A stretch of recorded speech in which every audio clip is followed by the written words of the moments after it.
I've always wanted to see this utilized, just because we always talk about trying to find magic damage in a different lane so you can open up BDD's champion pool, which has a lot of these.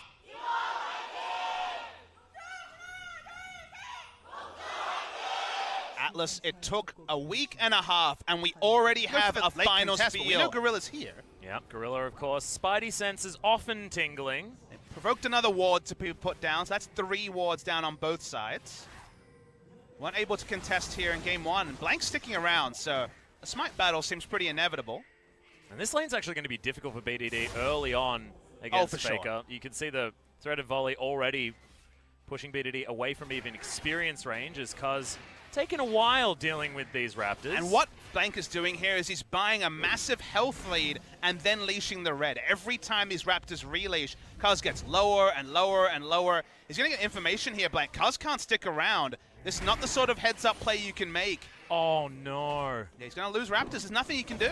And he might even just get solo killed by Blank as well. The flash comes out. He hops his way back, smites the Raptor. What was that? That was an escape plan when things got really bad for Cuz. A lot of power being added as Oh Blank. my god, that damage from Cuz. In goes BDD. The Ignite's there. First blood to the Z for Longzhu. He kind of washed over Blank when it thought comes to hype.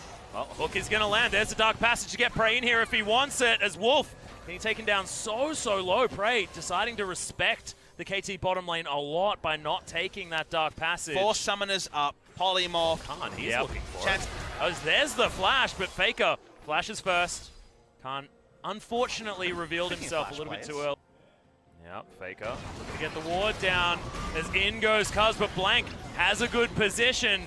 Ultimate is there to keep him safe. Gorilla turns up, does have the shield from the Dark Passage, and once again SKT bullied away from this mid lane side of the river here for Longzhu. As there's the Deathmark going down onto Blank. Ignite's there, but it's not going to be enough to kill him.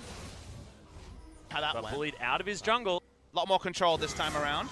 There's a chance of corruption. Arrow is going to come down in response. They CC him for days, and Prey can't even take the Lantern to get out. Good pick from SKT. And that was with ultimate still on cooldown from SKT. BDD pops his Ghostblade. He's looking for Huni. Not going to go for the Deathmark just yet. Oh no, there's the flash. He really wants this kill. Deathmark damage. Will it be enough? There it is. Gets himself out. Perfect calculation by the Zed. And Huni's definitely 60. As BDD gets Seismic shoved back. long lane. Yeah, it does have at least... Oh, there's the weave as well as BDD. Oh, doesn't get over. Deathmark has to be used to try and escape as he's now battling this one out. Gets himself back to his original shadow as the tower has been tanked. Meanwhile, SKT was moving up. Gorilla, unfortunately, in the wrong place, gets pooped back into his team as Cuz tries to go in, flashes his way out. Good shuriken damage from BDD, and it's one pick onto Gorilla. That could have been so much worse for Longzhu. Yeah, Longzhu. I feel like you can't breathe. You know, you're really waiting for the engage. Wolf's gonna get hooked.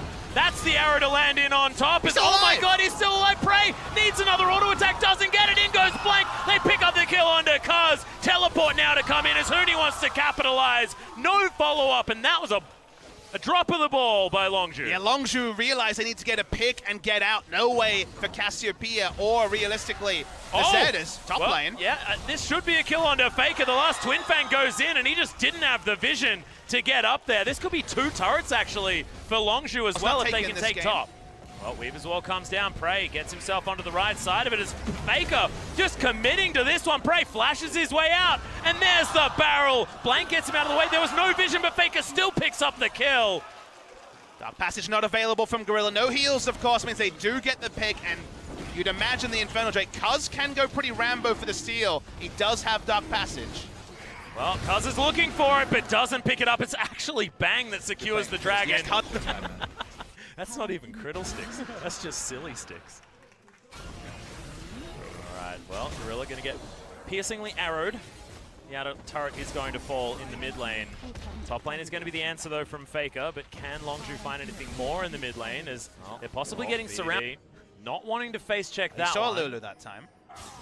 Oh, there's the pick, possibly onto Gorilla. He gets kicked back, but look at the damage from this Cassiopeia. Deathmark comes in the back line as there's Bang. He's going to be taken down. BDD gets himself to safety. Huni now doing so much damage. Prey picked off once again, but in goes Cuz. There are so many damage threats on this Longzhu team. And Cuz is going to blast plan his way out. The leap's not there, though, and the double kill comes in for Blank. It's a 3 for 2, as LZU have a very strong Cassiopeia to try and get themselves some more. Seismic shove not there. BDD actually caught with his pants down just a little bit, but flashes instead of losing that Guardian Angel.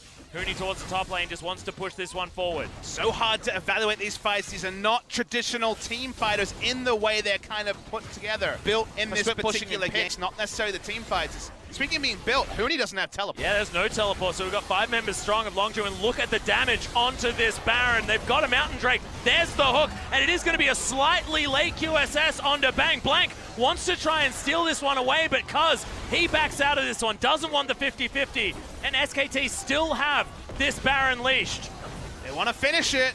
Cuz, can he actually get in here? He will have the leap. It's going down so low, but they want to try and get him out of there. It is going to be Blank that secures it, but there was no vision, and SKT grabbed themselves the Baron buff. Yeah, the control wards there was so important from SKT. No real re-engage. Prey goes for a cheeky recall, not going to get it.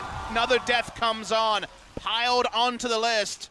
LZU were out-thought there by SKT. They had more tools. Does have to be dealt with, as there's the death mark. Blank might be out of position. Well, might. He's definitely out of position. Hook's going to land from Gorilla, and he actually picks up the kill there as well. So this might halt top way. SKT moment. Hawkshot did fly through as Khan. Looking to try and deal with this. The barrel does land. Seraphs comes out, but he's just going to be destroyed. Wolf, in fact, picks up that kill. Wally's trying not to take it. SKT now with a fresh minion wave will shove this bottom lane. 12 seconds until Khan comes. He does have a teleport ward, but it might be too late. Yeah, Faker actually flashing forward, but they take down the turret. Huni is going to be able to get the stun on Cuz, but he takes the Dark Passage. BDD throws down the death mark, but the GA does come in. He's not going to be able to get the follow-up damage that he requires. Does make his way out, but is taken by Blank. Securing that kill quite easily. It is going to be Bang that picks up the next one, and they're falling like flies now. SKT, this is the dominance we expected from the world champions, and they wipe out 4 members of LZU. Yeah, the smart play around Baron was really the knife in the backside of LZU. It took so many risks, went innovative, but the innovation will not lead to a Game 2 victory. No sweep for LZU Gaming, and we all invited a Game 3 between LZU and SKT. Great series so far, and we'll keep going. This is exactly what we wanted, Papa Smithy, so it's all evened out. The early game did belong to LZU for a small amount of time that series. They got a lot of dragons. They did have lane control as well. Dictated exactly what items their opposing laners were going to buy, and then had the right idea switching things around. But SKT, they just team fight so well. You bring in Blank, and suddenly the whole team as a general seems more respectful. It seems like there's one more voice that's saying pull back, or one more voice that's focusing on control, rather than one more voice egging on the dive. It's not the I can get them, it's the this is what we can do, this is what we control. And in general, specifically the play around Baron, where they cleared out the first attempt, got the control wards on it, no real re-engage,